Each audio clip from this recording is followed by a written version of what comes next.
Ocean, I'd love to start a little bit with your origin story. I know that your family has a pretty amazing history and journey that brings you to this point. So maybe just share a little bit about that, just to give us a bit of a sense of you.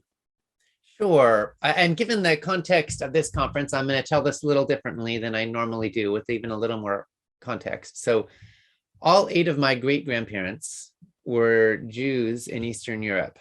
They all fled pogroms and persecution and starvation and a lot of violence to come to North America to try to build a new life.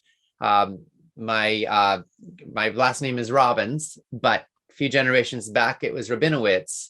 It was Americanized to try to shed the baggage and the fear that came with Jewish identity and to try to become normal, in quotes. And so I think that, my parents grew up with a degree of inherited ancestral trauma coming out of that background, only a generation or two downstream from people who were literally struggling just to survive against all odds.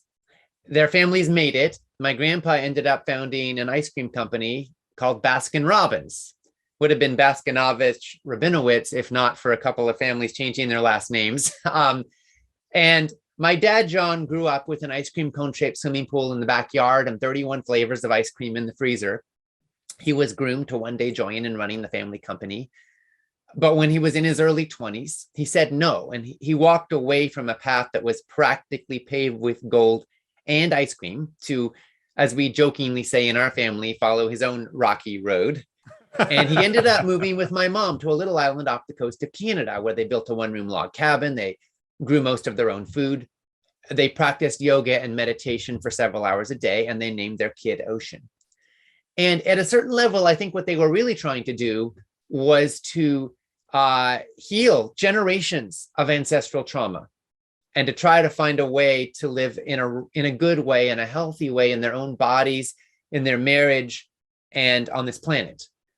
And it was trial and error a lot for them, but they were on the path. And I grew up with a family that was committed to discovering what's possible for healing and for integrity.